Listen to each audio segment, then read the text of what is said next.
presentamos Perspectiva Bíblica Mundial. Analizaremos temas de relevante interés sobre la verdad presente, que nos ayudará a crecer espiritualmente, mediante la conducción del Ministerio de Sostén Propio, una voz que clama en Venezuela, bajo la dirección del evangelista y conferencista José Barito. Le invitamos a seguir toda la serie.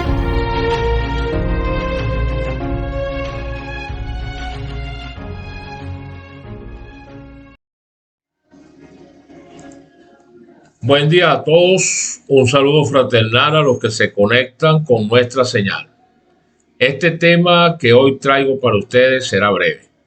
Exclusivamente lo que trataré es de reforzar las observaciones del colega Ronald Yacer Leiva desde Cuba, quien me envió un video donde trae a colación un artículo del teólogo Ángel Manuel Rodríguez de la Conferencia General de los Adventistas del Séptimo Día, para que le diera mi opinión una vez que ustedes conozcan la posición de los antes mencionados.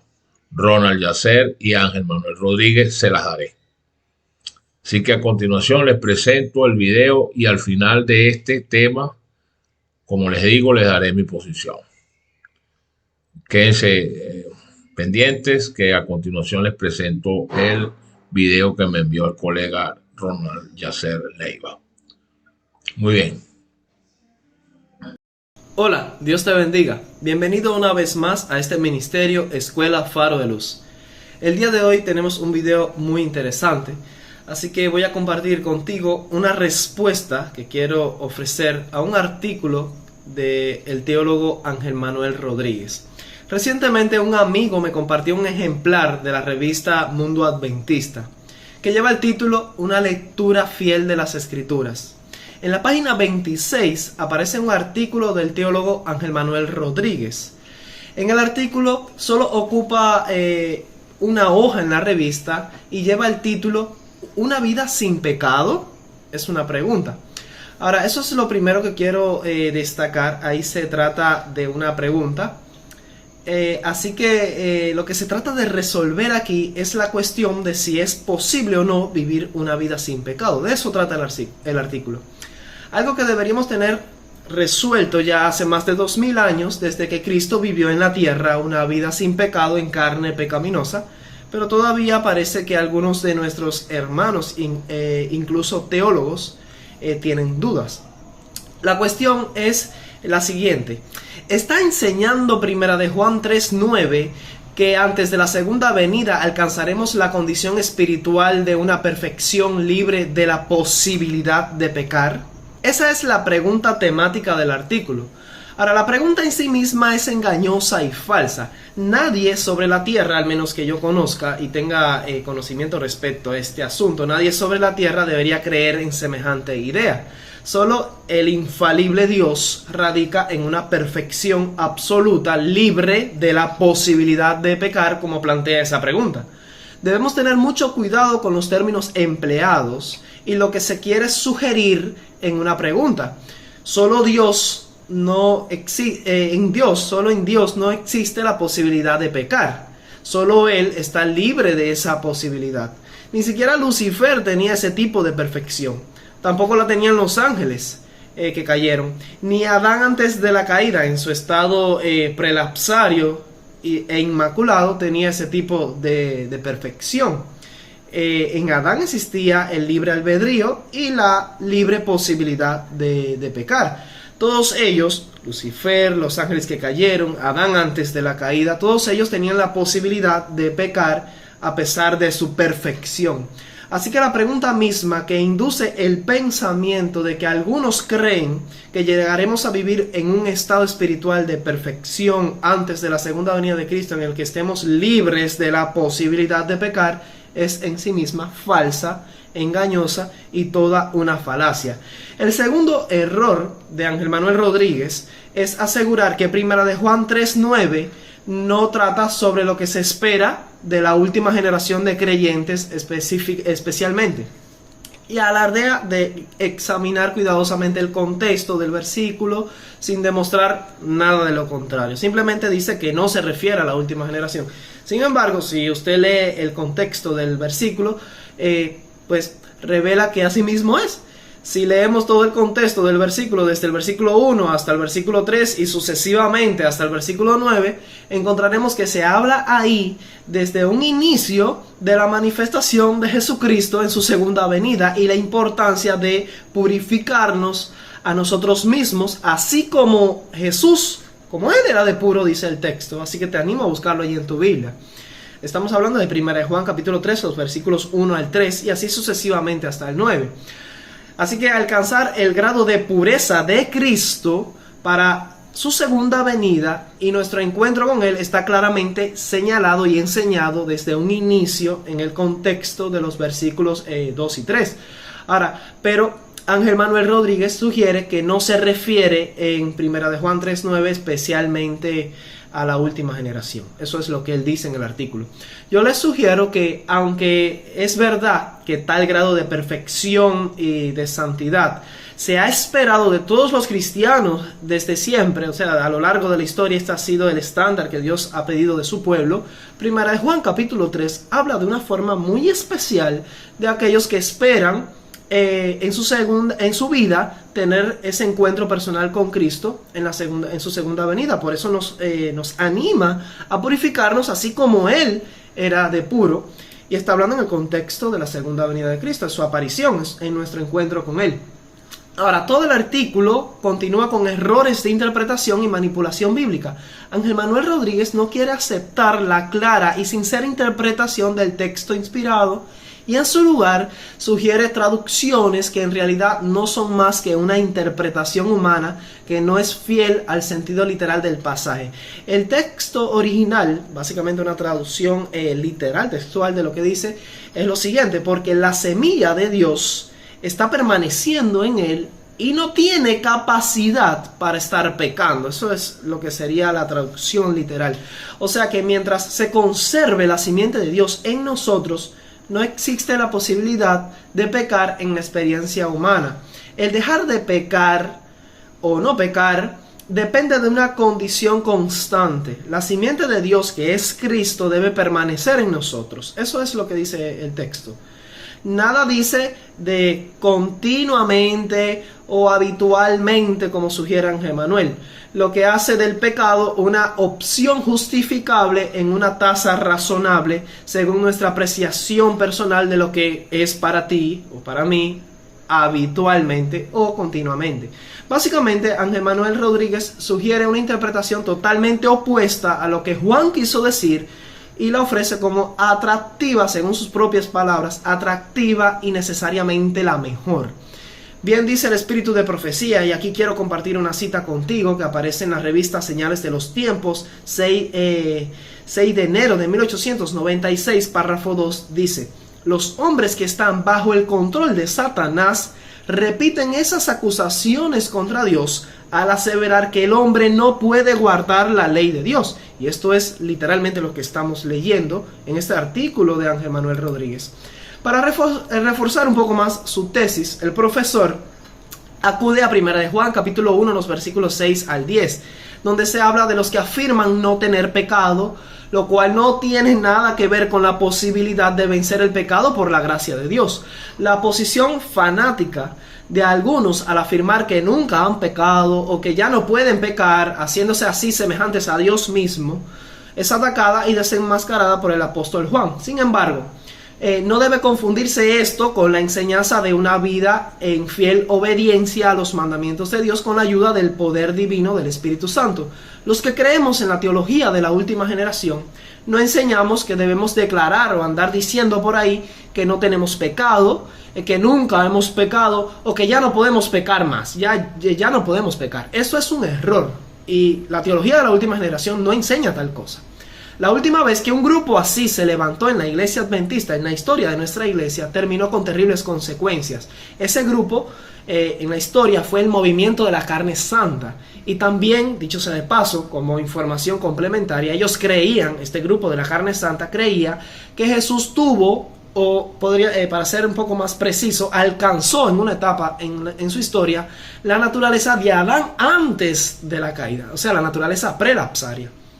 Por otro lado, los defensores de la teología de la última generación creemos que Cristo vivió una vida sin pecado en carne pecaminosa. Esto es lo que enseñaron los pioneros, lo que creía la hermana White, la cual nos puede ayudar a vivir, o sea, esa vida sin pecado, Cristo nos puede ayudar a vivirla por su fuerza si la simiente de Dios permanece en nosotros. No se trata de declararnos no pecadores, que nunca hemos pecado o que no podemos pecar más, no se trata de eso, sino de que Cristo puede vivir su vida en nosotros. Por eso lo dice Pablo en Gálatas 2:20, bien claro: con Cristo estoy juntamente crucificado, y ya no vivo yo, mas vive Cristo en mí. Y lo que ahora vivo en la carne, en la naturaleza caída, lo vivo en la fe del Hijo de Dios, el cual me amó y se entregó a sí mismo por mí. Y si así sucede, la posibilidad de que Cristo peque viviendo en nosotros es nula, porque Cristo no va a pecar mientras vive su vida en ti y en mí. Sin embargo, para Ángel Manuel Rodríguez, esto parece ser un error. La Biblia enseña el camino de la perfección cristiana. Quienes transitan ese camino andan en perfección por la justicia de Cristo. También la Biblia enseña una meta a la cual llegar, un blanco que puede ser alcanzado. Definitivamente sí podemos llegar a un estado de perfección en el que el pecado está ausente y Cristo presente 100% del tiempo. Ambas cosas no pueden coexistir en nosotros. Ahora, si actualmente pecamos, es porque sacamos a Cristo del corazón, lo sacamos de nuestra vida para traer al pecado a nuestro interior. Pero si dejamos que Cristo viva en nosotros, no habrá tiempo para el pecado. Eso es precisamente lo que quiso decir Juan allí en su carta, y eso fue precisamente lo que pasó con Cristo hace 2000 años. Y es precisamente lo que quiere decir 1 Juan capítulo 3, versículo 9. Ahora, para mí lo más preocupante del artículo de Ángel Manuel Rodríguez es que echa por tierra la teología adventista, denigrando la doctrina del santuario, la purificación del mismo y el cierre del tiempo de gracia. Hace del perdón de Cristo algo constante y completamente necesario hasta el mismo fin. Claro que si estaremos pecando hasta la segunda venida de Cristo, como consecuencia necesitaremos estar siendo perdonados hasta ese mismo día en el que mágicamente Dios pulsará un botón y dejaremos de pecar para irnos al cielo. De esta manera hace necesaria la intercesión de Cristo hasta la segunda venida, por lo que no habrá segunda venida, porque no va a haber cierre del tiempo de gracia ni un pueblo viviendo sin intercesor en el santuario celestial. Así que de manera sistemática es derribada varios puntos teológicos del mensaje adventista. Este es un ataque muy sutil a nuestro mensaje, el mensaje del tercer ángel, la doctrina del santuario y todo el fundamento teológico adventista, y viene de una gran autoridad en nuestro medio. Declaraciones como: jamás habrá un momento en el que no necesitemos de su gracia, como lo dice él en el artículo. Entiéndase por gracia según el contexto que maneja el artículo, que equivale aquí a perdón. Solo debilita la fe del pueblo de Dios en la doctrina del santuario y en algún cierre del tiempo de gracia. Hay otros problemas y errores que podría señalar de este artículo del pastor Ángel Manuel Rodríguez, quien, este hermano, ha tenido participación sin fruto alguno en reuniones ecuménicas en el Vaticano, y quien ha sido promotor de acercar las relaciones entre católicos y adventistas. Pero no pienso señalar todos los inconvenientes de este artículo, ya toca para ti estudiar un poco más. Espero de corazón sincero que esta corta protesta, por así decirlo, tenga sus frutos y que el verdadero evangelio sea ensalzado. Les dejo una cita del Espíritu de Profecía para terminar, que aparece en el Conflicto de los Siglos, página 421, párrafo 1, que es por demás muy clara. Dice: los que vivan en la tierra cuando cese la intercesión de Cristo en el santuario celestial deberán estar firmes ante la mirada atenta de un Dios santo sin un mediador. Sus vestiduras deberán estar sin mácula, sus caracteres purificados de todo pecado por la sangre de la aspersión. Por medio de la gracia de Dios y sus propios y diligentes esfuerzos deberán ser vencedores en la lucha contra el mal. mientras prosigue el juicio investigador en el cielo, mientras los pecados de los creyentes arrepentidos son quitados del santuario, debe haber una obra especial de purificación, de eliminación del pecado entre el pueblo de Dios aquí en la tierra. Esta obra está presentada con mayor claridad en los mensajes de Apocalipsis 14. Ahora, esta cita está bien y sumamente clara. Ahora voy a tratar de hacer lo posible de que en este video le aparezca en la pantalla el artículo de este hermano, por si usted tiene el deseo de saber todo lo que él escribió, lo que dice esta página de la revista Mundo Adventista. Espero que este video haya sido de bendición para ti, que te haya motivado al estudio y que haya despertado ese fuego apagado de la reforma. No podemos dejar de protestar contra el error.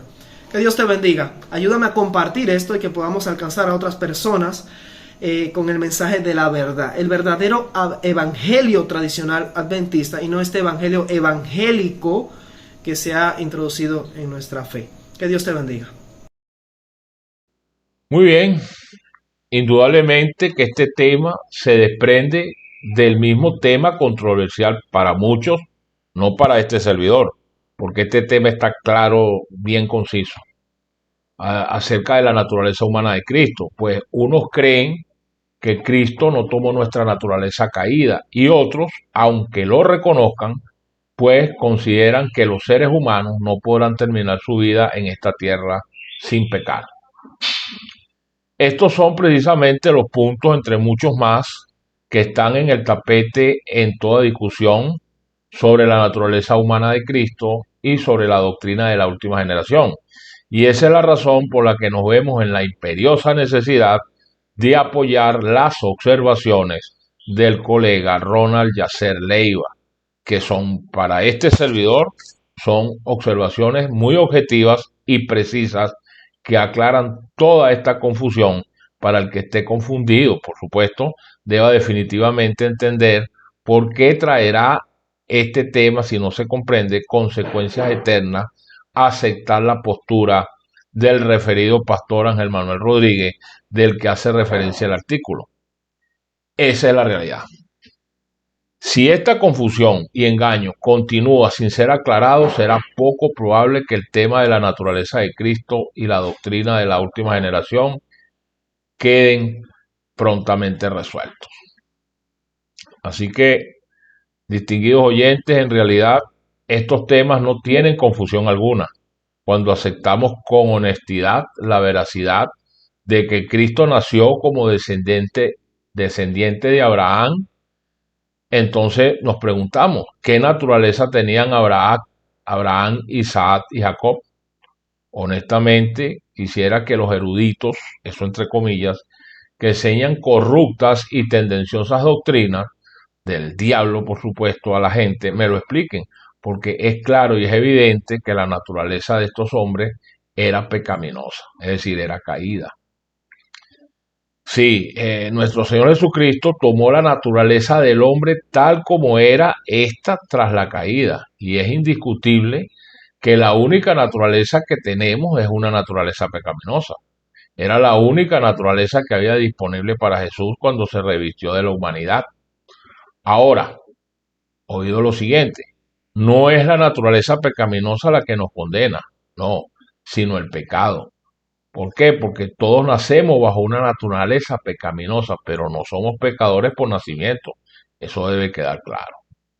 Cuando logramos entender esta máxima existencial, quedamos asombrados por la confusión expresada en esos y otros artículos que han ido apareciendo durante los últimos 50 años, siendo que Dios nos ha estado conduciendo a una plataforma sobre la vida eterna. Ahora hacemos varias preguntas. ¿Cómo es posible que abandonemos aquello que el Señor nos dio durante los primeros 100 años? Otra pregunta, ¿cómo es posible que prestemos soporte como iglesia a enseñanzas que previenen de aquellos que no han sido bendecidos por la luz que procede del trono de Dios? Y otra más controversial, ¿cómo es posible que a las alturas que hoy vivimos no hayamos aprendido a detectar el error y las falsas enseñanzas de eruditos, eso entre comillas, que tratan de confundir y desviar las claras y inequívocas evidencias de la sana doctrina?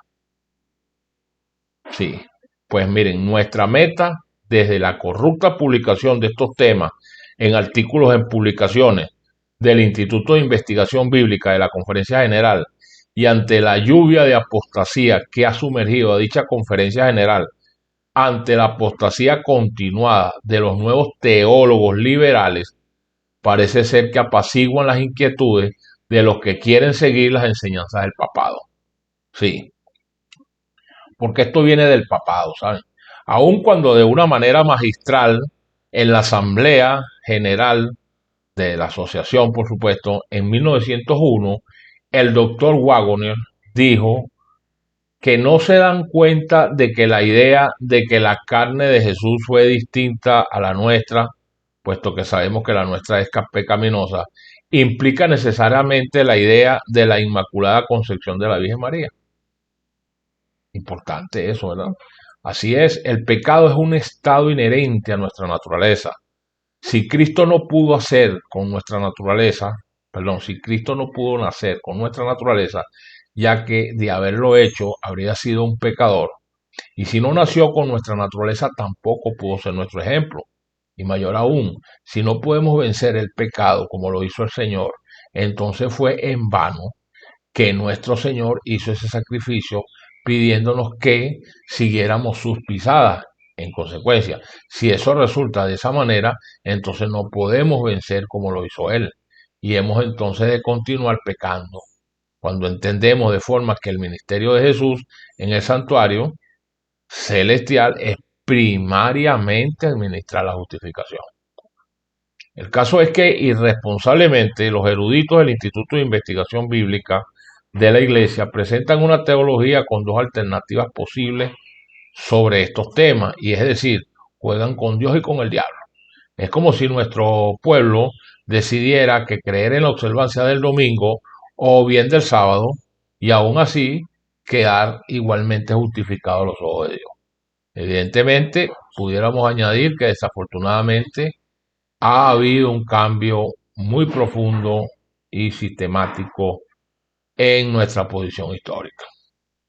La cuestión principal tiene que ver con la victoria sobre el pecado. Y entonces, si Jesús no pudo entrar en el conflicto y vencer en nuestra carne, entonces tampoco nosotros podremos. Teóricamente, los protestantes han rechazado históricamente la doctrina de la Inmaculada Concepción debido a que no se le encuentra en la Biblia. Claro que no.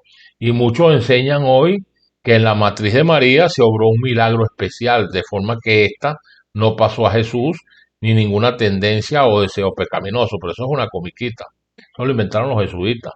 Ahora, ¿cómo es que estos eruditos, eso entre comillas, se hacen llamar Iglesia de Dios y profesan repudiar la doctrina de la Inmaculada Concepción, cuando en realidad el asunto es que en su punto más crítico y sensible, estos se sostienen de esta fallida teoría que viene a concordar con dicha doctrina para explicar el nacimiento de Jesús? Eso es herejía católica y de la más rancia, ¿sabes? Mientras se rechaza la impecabilidad de María y se rechaza también que María no ha pasado nada a Jesús por herencia, aceptamos gustosamente una especie de bloqueo parcial de la línea hereditaria en lo referente a los deseos y tendencias. Pero eso no es, en realidad, como ya lo hemos dicho, más que una versión modificada y más sutil de la corrupta doctrina católica que ha llamado o que han llamado la Inmaculada Concepción. En tal sentido, preguntamos, ¿pueden estos eruditos estar seguros de no estar adheridos a la Iglesia de Roma? Pues déjeme decirle que su enseñanza actual predominante es herencia directa de la línea teológica y católica de la Inmaculada Concepción. No le busque más explicación a esto porque no la tiene. Finalmente, en relación a que es imposible dejar de pecar, bueno, es pertinente prestar atención a lo que dice el apóstol Pedro. Primera epístola del apóstol Pedro, capítulo 2, del 21 al 22, él dijo lo siguiente: para esto fuisteis llamados, porque también Cristo padeció por nosotros, dejándonos ejemplo para que sigáis sus pisadas. Él no cometió pecado, ni se halló engaño en su boca. Ahí lo tienen. Está diciendo que Cristo padeció por nosotros, dejándonos ejemplo para que sigamos sus pisadas, para que las sigamos.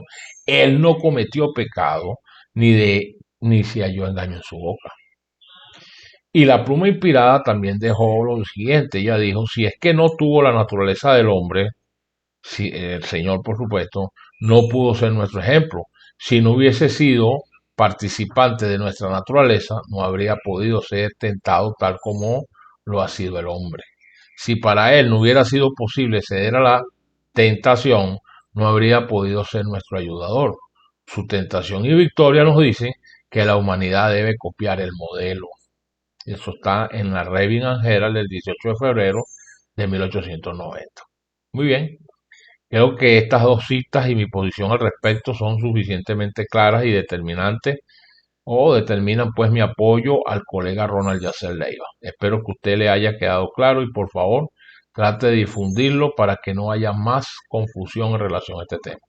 Así que me despido de ustedes respetuosamente, esperando poder seguir contribuyendo con la verdad presente.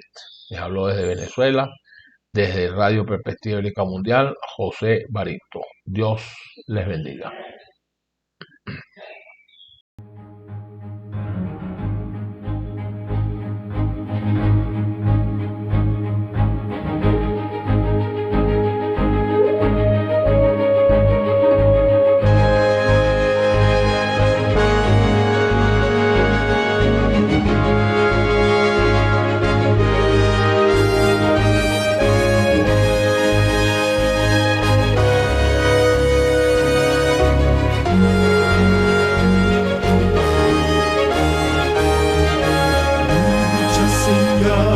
Mostrándonos están